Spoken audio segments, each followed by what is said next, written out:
dengan saya Mr. Sorchan di dalam channel pengembangan kepribadian atau mentoring self improvement. Kita pada saat ini akan masuk ke dalam tips yang kelima dan selanjutnya.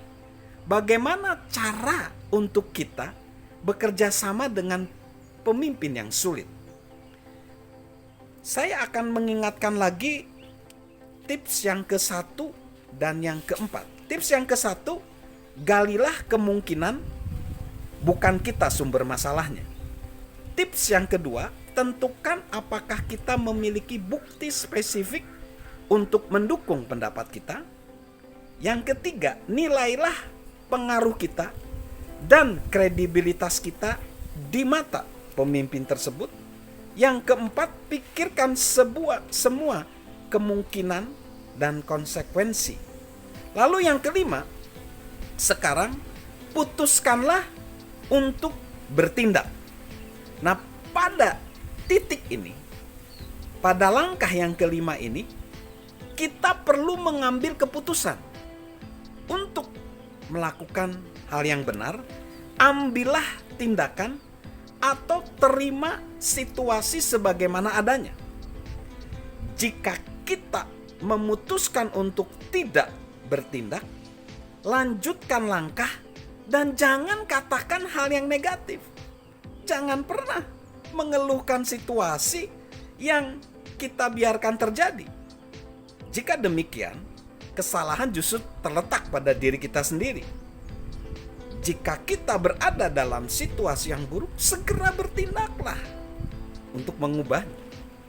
Lalu tips yang keenam, ajaklah pemimpin kita bicara empat mata. Salah satu kesalahan terburuk yang bisa kita lakukan pada pemimpin yang sulit adalah mengkritiknya atau mengecam mereka di depan umum atau di ruang publik. Jangan, karena hasilnya pasti akan sama-sama kalah, sama-sama rugi. Dan tentunya sama seperti kita juga berharap pemimpin kita menyampaikan kritik secara empat mata. Ya, lakukan itu juga sama untuk dia. Bicaralah empat mata, jangan di ruang publik atau di depan umum. Lalu selanjutnya yang ketujuh, bertemulah. Uraikan keluhan kita dan carilah solusi yang bersifat kolaboratif. Ketika menemui pemimpin, sebaiknya kita tidak melampiaskan kemarahan atau membalas perlakuannya. Intinya, bukanlah mengeluh, melainkan menemukan solusi positif.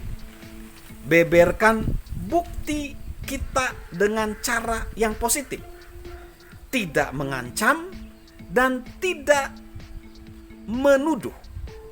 Jelaskan mengapa masalah tersebut menyulitkan kita bekerja dan merampungkan tugas, serta tanyakan adakah yang bisa kita dan pemimpin kita lakukan untuk mengatasi masalah itu dan bekerja sama dengan positif.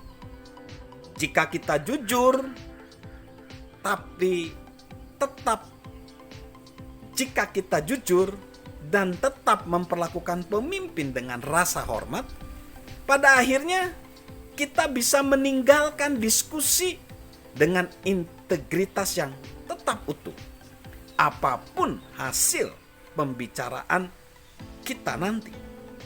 Semoga kita dan pemimpin kita dapat menyepakati tindakan yang bermanfaat bagi kita.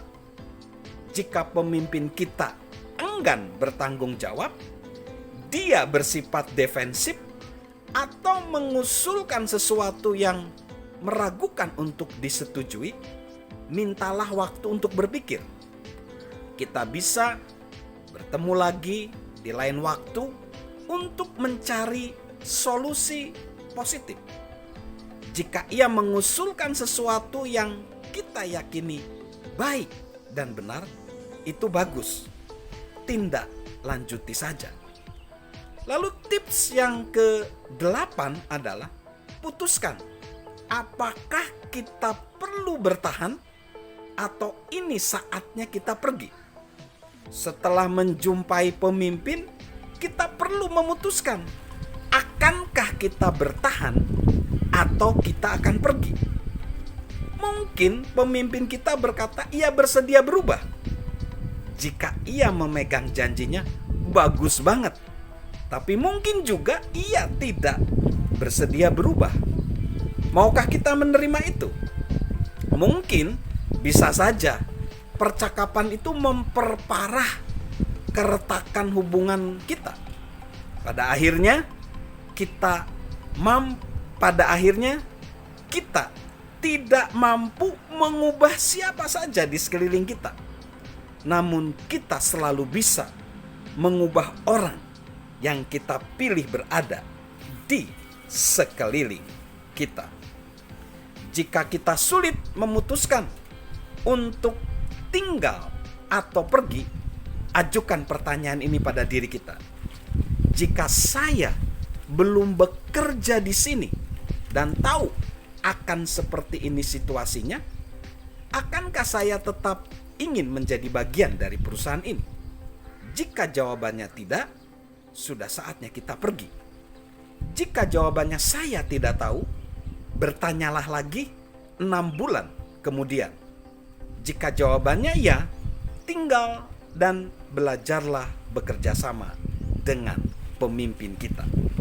Dan tips yang terakhir yang ke-9, jika kita memutuskan tinggal, berikan yang terbaik dan dukung pemimpin kita secara terbuka. Jika kita bertahan dan tetap bekerja sama dengan pemimpin kita, ajukan 2 pertanyaan penting pada diri kita.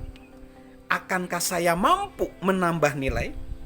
Akankah saya tetap jujur pada diri sendiri? Jika jawaban dari kedua pertanyaan itu tidak, sebaiknya kita pergi aja. Namun, jika kita dapat menambahkan nilai, kita dapat jujur pada diri sendiri, nyatakan dukungan kepada pimpinan kita secara terbuka. Jangan bicarakan hal negatif yang Anda tahu tentang dirinya. Ketika tergoda untuk berkomentar negatif, gantikan dengan komentar yang manis. Jika kita butuh membahas masalah atau mengatasi kesulitan, lakukan itu di balik pintu tertutup. Jangan pernah lakukan apapun yang mengorbankan integritas kita. Tapi kita tetap perlu bersikap suportif sesudah diskusi.